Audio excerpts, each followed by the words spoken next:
All right. Can I just say for the record, I love this rivalry going down, all right? Because Ford and Tesla, they kind of get along with each other. Like, Ford was the first of the major automakers to adopt NACS on their vehicles. Jim Farley has spoken very positively about Elon Musk and Tesla in the past, and kind of vice versa. Elon Musk has said lots of nice things about the F-150 Lightning. He's congratulated Ford on the launch of the Mach-E in the past. It seems like he has this kind of mutual respect. You know, anytime he mentions automakers that haven't gone bankrupt, he is quick to always recognize Ford as one of the only other automakers in the world that hasn't at some point declared bankruptcy. And despite all of this friendliness and like, oh yeah, you've done a great job, yeah, you've done a great job too, they're kind of like stepbrothers or something, you know? They're kind of still poking fun at each other, because when asked about the Cybertruck, I think this is where it all started, Jim Farley said, well, you know, I guess some people in Silicon Valley might want a weird looking truck, but our customers are people who use their trucks for work. So it was kind of one of those, ooh, wow, okay, he went there. Of course, ticking off all the Tesla fans out there and kind of reigniting the passion in the Ford F-150 community, which it's a big one because it's been the best-selling vehicle in the US for decades now. So Tesla one-ups them a little bit by, in their shareholder deck, showing the Cybertruck driving through the mud and saying it's a truck meant for real work, kind of directly taking the same words out of Jim Farley's mouth and saying, look, our pickup truck is so capable, it can get mud on it. Therefore, it is a work truck. Makes a lot of sense. Personally, I think Jim was being a little bit too pushy because, frankly, at the end of the day, what most people are going to be looking for in a pickup truck is going to be range, cost competitiveness, and practicality, and F-150 Lightning is a decent truck. It's just, I don't think it's going to have that many advantages over the Cybertruck. It's not going to be as efficient. It's not going to be as durable. The bed isn't as big, and the Cybertruck is likely going to be faster, more efficient, have a better supercharger network to pull from, but it's fine. You know, people use their trucks for different things, and there's absolutely some truth to what I've noticed people mentioning, like on the Monroe Live podcast, which is that everybody they talk to at these EV events are all saying the same thing. They're like, well, I'm driving a Model 3 right now, or I'm driving a Model Y right now, but I'm waiting for my Cybertruck. You know, Corey was saying how he's literally talked to hundreds of people that have all told him they're waiting on their Cybertruck, and they're not even pickup truck people. So there's definitely some truth, I think, to either side of the story, but by far, in my opinion, the most hilarious step that went a little bit further was when Tesla started wrapping their Cybertrucks to look like F-150 Lightnings. This has to be the biggest troll in the books, because not only does the Cybertruck not even have door handles, so they're putting door handles via a wrap, but they're also like copying the light bar Frunk design and everything on the Cybertruck, and you know, they gotta wrap them because they're prototype builds and they've been testing them around Giga Texas and Fremont all the time. So we already saw a few camo wraps that I talked about in previous videos, but now the fact that they're trying to get them to blend in by making them look as much as possible like an F-150 Lightning. For one, it's kind of Tesla's way of saying, hey, here's a boring pickup truck design. And for two, it's unironically showcasing how the Cybertruck, even when wrapped to look like a Ford, still, it really doesn't look like an F-150 Lightning. Like, you can tell what they're going for, but it's still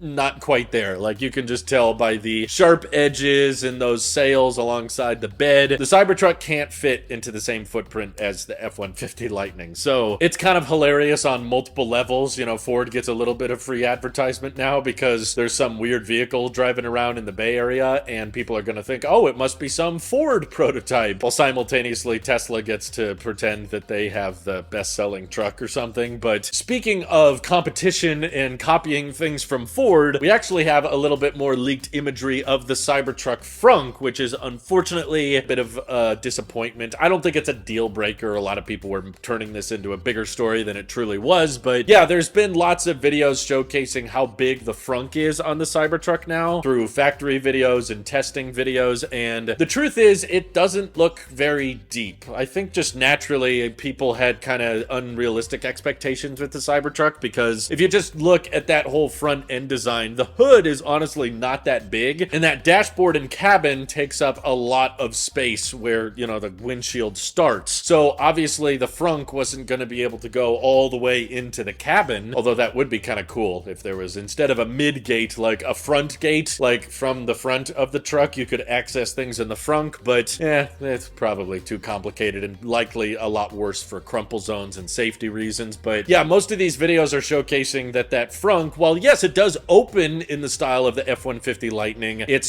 certainly like not as deep. And in my opinion, based on these videos, it's not even close to anywhere near as deep. And ultimately, I think that's a worthy compromise considering the larger bed of the Cybertruck. Like most people, I think, that are going to be moving payload and stuff around would rather have one large cargo area opposed to two decent sized cargo areas. You know, there's nothing wrong with the F-150 Lightning approach. You got a 5.5-foot bed, which is great. And of course, you can lower that tailgate and extend it. And you've got a massive frunk on that Lightning, which is probably bigger than a lot of trunks on most sedans. And because the F-150 was fitting into that traditional pickup truck shape, that's kind of the direction they had to take with it. But the Cybertruck, there are a lot of advantages to this updated design. Yes, it's bizarre and there's some disadvantages like, oh, I want to reach into the bed and grab tools from the side and the sails make that harder. Yes, okay, there's some cons, but I don't think just because there's one con or something like that, that makes the whole product not worth it. Like, for example, the biggest advantage of this more triangular design is aerodynamics. The Cybertruck is much closer to that teardrop shape, and when put in wind tunnels, or I should say aerodynamic simulations, the Cybertruck seems to perform much better than a traditional pickup truck design like an F-150 or a Rivian, which means that the Cybertruck using a similar size battery pack should get better range than an F-150 Lightning, or at least better payload capacity, and of course a longer bed, which may end up mattering to more pickup truck buyers. Couple that with the fact that this angular sharp design also enables a far more durable exterior, so you don't worry about paint scratches and dents as much as you do with a traditional pickup truck. A lot of people I think are going to be into it just for the looks, purely because it's a weird looking bizarre futuristic vehicle and they like turning heads, and a lot of people might end up going with it for the durability or the charging network. And yes, Ford is going to switch to NACS in the future, but that's still only going to give them access to all the V3 superchargers, not all the V2 superchargers, so it's not quite full supercharger access. But I suppose we should be grateful that the Cybertruck at least has a somewhat decent frunk, and it will likely be the first Tesla with a powered frunk, at least I'm assuming that much. But there's some drone footage we've seen from around Giga Texas that showcase the little shell that falls into the frunk. And while it's great that the entry point is a lot lower because it's a pickup truck, so it's not like the Rivian frunk where you have to lift things really high and then back down, but if it's not that deep, honestly, I think a lot of people are just not going to go for this frunk anyway. Like, what can you actually put in there? Groceries, but then you got to worry about them falling out because now it's a more wide open frunk, I guess. And when it's that narrow, I don't know, it just doesn't show much confidence for being able to throw stuff in it as easily or as comfortably as you would in an F-150 Lightning. But I'm all in favor of competition. I don't think either pickup truck design is inherently bad. I think each one carries pros and cons for whatever market it's targeting, and I love this rivalry ultimately. Like, I love Jim Farley poking fun at Tesla and Tesla poking fun at Ford, even though at the end of the day they both agree NACS is the future. And according to a lot of you, you think Ford is actually going to be licensing FSD from Tesla. I don't believe that, but so many of you do. So it's just like the best form of a healthy competition. You know, we all get a truck that kind of caters to our needs best. A bunch of you weirdos click on Cybertruck videos saying, I hate the Cybertruck, it's so ugly, I don't understand why anybody would buy it. Well, why are you watching videos on it? And then the F-150 Lightning people are convinced that anything that is not an F-150 is fundamentally flawed because that's just the way it's always been done. Yeah, it's a great rivalry. Like, keep it up. I can't wait to see the arguments in the comments down below. Hopefully we get some EPA test results on the Cybertruck soon. They've been shipping out some Cybertrucks from Giga Texas in enclosed trailers recently, so I'm hoping one of those is being sent to the EPA. That's when we'll officially get some real hardcore efficiency numbers and range numbers, which will tell us a lot about the battery pack size, which we could then deduct the weight and everything about it. So hopefully we get some more real specs in the next couple months. But what would you personally take? Would you take an F-150 Lightning with its peak of 150 kilowatts? Or would you take the extremely fast charging Cybertruck with its 1000 volt architecture, but you gotta take the much smaller frunk, unfortunately? All kinds of back and forth we can have. I'm just grateful that companies are having drastically different approaches to cater to the very large and very present pickup truck market in the United States. Feel free to drop all those thoughts in the comments below, and thank you to everybody supporting this channel directly. Seriously, helps us out a ton, as does just watching these videos. So thanks again. Have an excellent rest of your day.